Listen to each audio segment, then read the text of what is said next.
Hey everybody, welcome to the Stripology podcast. I'm Wendy, your host, and thank you so much for being here. This episode I'm going to completely wing.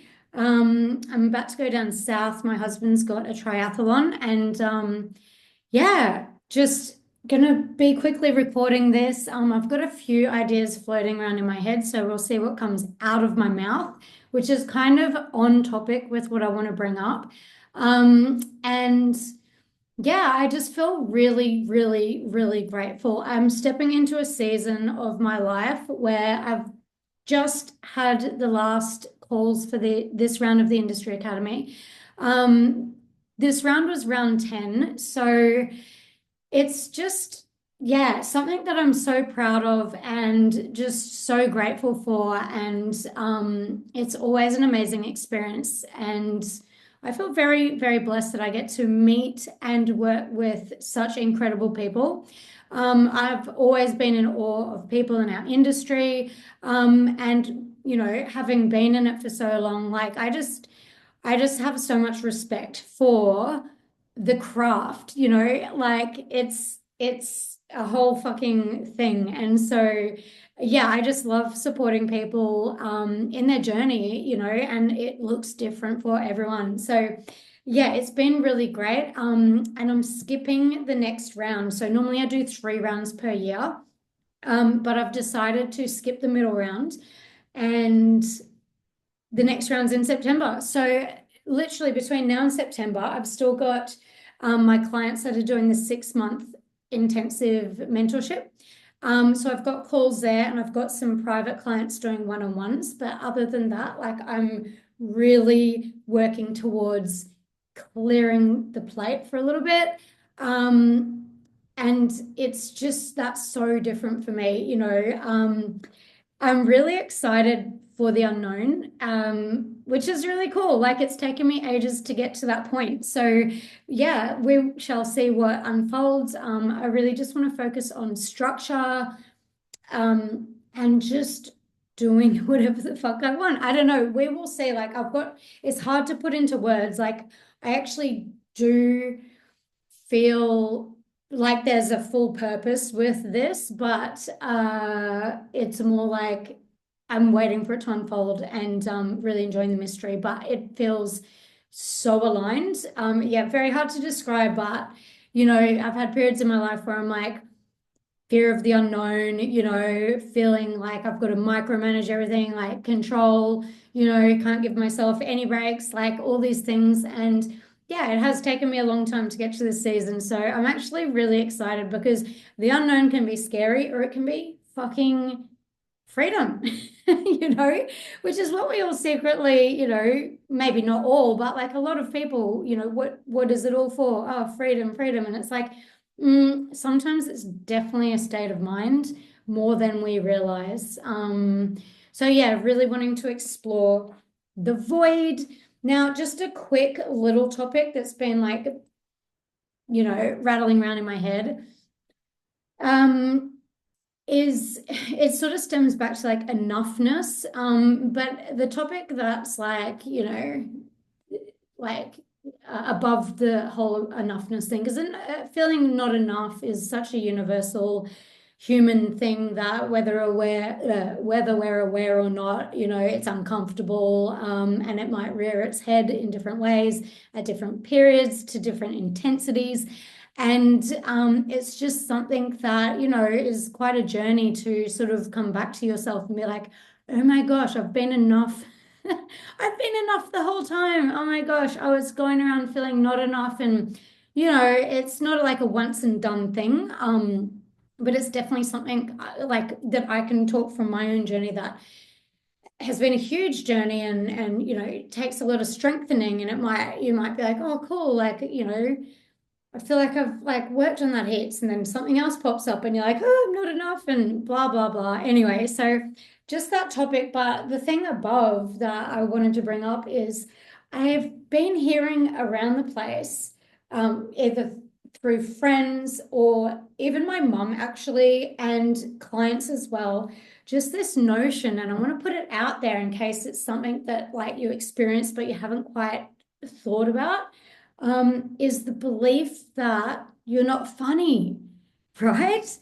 I just keep hearing it. I've got friends that like, I personally am like, you're hilarious. And they're like, I don't think I'm funny. And so I've been thinking about that and I'm like, where does that stem from? Like, so if you're someone that has that belief about yourself, like, oh, I'm not a funny person, it's like, is that coming from an experience or a series of experiences that you've had? You know, it like we're also multifaceted. Like, yeah, we might identify as, more withdrawn or introverted or, serious. I know in my life, my dad has always sort of said to me, like, oh, like I've said in this before, like, oh, you're a blank page, you're like a page with no writing on it, like very bland, very like, nothing kind of thing. And also always said to me, like, you're very literal, you're so literal, like, you know,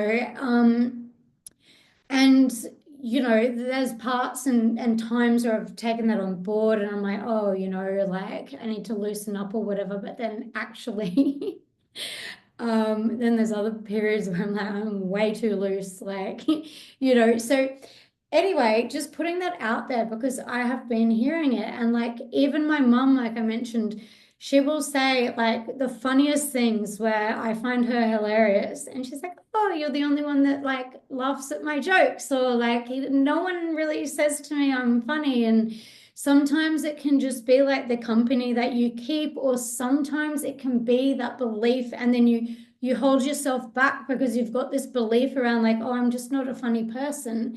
And like, here's just a little reminder, you don't need to be a comedian to be a funny person, And so, yeah, if there's just like these little moments where you find that you hold back or you choose to like not say a joke because you doubt whether or not it'll be funny and things like that. The reason why I'm bringing this up is because in the industry, um, sometimes it's really important to just be able to entertain yourself. Like sometimes, there's times where you might have a long booking and it can feel a little bit like it's dragging on. And sometimes it's like, well, if you're not going to show up with your full toolkit of different facets of your personality, then the interaction can probably get pretty bland. And um, I'm just picturing like, picture you have a customer that's like really striving to be, say, like someone, like in a suit. There's no real signs of personality there. Like, they might be very corporate or dry and then say you're interacting with them and they say something quirky or you find something out about them that's a little bit out of the box or surprising. It helps you to connect to that person. I know for me personally, it's like it feels relieving, when you see people like waving their freak flag kind of thing and, showing a bit of their own personal personality. It doesn't have to be hilarious. It doesn't have to be outgoing or full on. Not everybody wants that. But what's important is just showing your authentic self without holding back. And the key really is without judging yourself. It's so nice and such a gift to see when people like loosen up a little bit if they want to and if they're comfortable to. It's not saying that people need to, but as humans, it is the way in to kind of be able to connect and get an insight of like, oh, I see that person's sense of humor or like, just little things that help, yeah, like lighten things up and sort of that permission slip, like it's okay to be yourself, if someone does that and it's like a permission slip, it's usually inspiring for the people around them to be able to do that too, because striving for perfection can kind of dull things out. And actually, it's like sometimes perfection is a attempt to be more palatable for a bigger range of people, but it actually does the opposite. It actually separates people out. So when we're judging ourselves, we're judging others, separation, So some little things back to like, if you do identify as someone that's like not a funny person, I invite you to just keep your mind open for evidence of like people laughing at your jokes, even if they're silly. It's also an invitation to loosen the reins a bit and like let things fly out your mouth without judging them. So, sometimes if we're judging ourselves, I'm not a funny person, and then we think of a joke and then we hold back because we're like, oh no, that's not actually funny.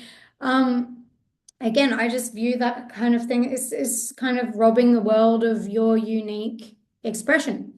So just a little invitation, if you are someone that feels like, you're not this or not that, that's feeding the beast of not enoughness. So yeah, it's great to take charge and go, you know what, I don't want to keep feeding that. I am going to be my unique self, um, and let it fly because I love when I hear people or see people or, hear my friends say something that's just so funny that to them is just like, sometimes it's just a little afterthought or something, that slips out their mouth. And it's like, it's all those little things that, the unique personality that's like, it's just so nice to see shine, right? So anyway, I just thought I'd put that out there because like, yeah, it's just popping up around and I'm like, look, you know, it's like a a bodybuilder, my favorite example again. It's like, you know, to be like, oh, I have to be super duper strong to be able to do that. Well, it's like, well, actually, if you want to do anything, it's like just start with where you're at and then just, baby steps, baby steps, So yeah, with this, like just notice if, you know, you have people um appreciate your jokes. And also when we have a filter of something like, oh, I'm not a funny person, we will notice feedback more. They're like in a weighted way, like it carries more weight if someone's like, you say a joke and no one laughs. Like that will stand out way more than if you just slip something out that's funny and people have a giggle. It might not even register. So to consciously have that on the radar so you can start building that muscle, and break that belief, basically. So there's that. And I also wanted to share a weird memory that I had from this industry because it's all kind of like there's nearly like a decade and a half, right, of so many experiences. Like it's just hard to access. Like it just feels like it's just all in this like ball. Anyway, I was like watching something last night, and then I said to my husband, because I had fully forgotten about this, he remembered. And then, so I'll get into it. It was with this Uber driver, right? This fucking weird experience.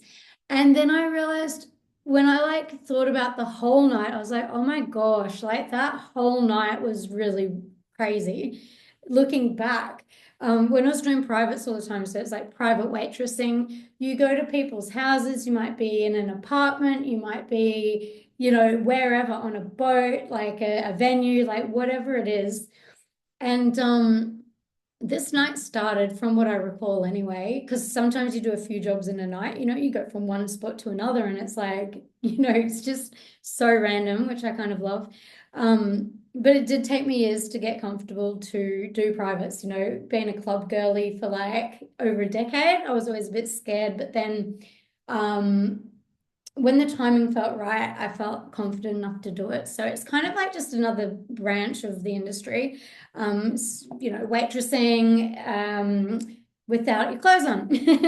And so, yeah, so anyway, the night started where I remember I was like in this dude's garage.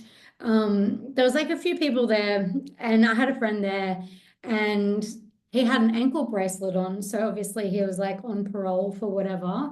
And so he wasn't allowed to leave his house. It was his parents' home. So he'd like converted the garage into basically like a little nightclub, and he had like his DJ set up and his ankle bracelet on and rave lights and shit. And I was like, he was like, yeah, well, I'm not allowed to go out. So like people come to him, and I was like, that's pretty funny.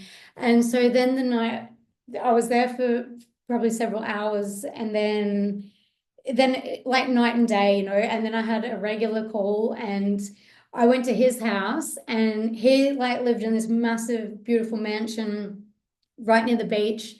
And so I stayed there for several hours. And he's so lovely. He's like, I love this balance of like super duper wealthy, successful, but really spiritual. So we'll have like these really deep, interesting chats and have some drinks. And then I remember it was like 8 a.m. or something. I was like, right, I need to go home. And so I called an Uber, and then the Uber came and picked me up. And so I remember getting in the Uber, you know, had my work bag with me. And so we're driving up West Coast Highway, which is like in Perth, it's like a highway that goes up along the coastline. And this Uber driver was like a really big fat man. And we're having like some good chats. And, I was telling him what I do and this and that. And somehow, anyway, it came onto like the topic of how beautiful the ocean looks, and, oh, it'd be nice to have a swim. And then he told me like he's never swum in the ocean. And I was like, what? Like, never. And he's like, yeah, like I've never swum in the ocean. Like, he never felt comfortable enough to swim in the ocean. So I was like, you know what? Like, today is the day. And he was like, what? No. And I'm like, yes, we're doing it. Like, we're going to the ocean and we're going to get in. Like, we are both going swimming in the ocean. And it was the cutest thing ever, because he was obviously very self-conscious, he'd never been to the ocean. So we get to a beach. If you're in Perth and it's Sorrento Beach, it's one of the North beaches, and it's got like a surf lifesaving club, so it's busy, busy beach. It's like 8 a.m., so I've been working all night.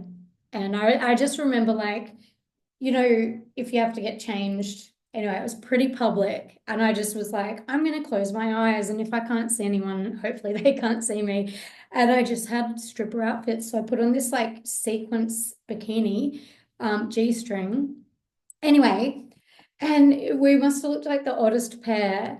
And we went down to the ocean together and had the most beautiful swim. And it was just so sweet. He was so happy. And I was like, see, you're going to remember this forever. Like, your first swim in the ocean is with some crazy stripper. And you're dropping her home and you stop in at the ocean and have a swim. Anyway, it was just so fun. It was such a nice memory to remember. And then it was just so funny, like zipping back towards more the start of the night, just being like, that's actually such a crazy, I don't know, 12 hours or something, like just such a variety of crazy stuff. Anyway, yeah, so, an invitation to self-expression. And I hope you enjoyed this episode. Have a beautiful week, and I'll see you next week. All right, bye.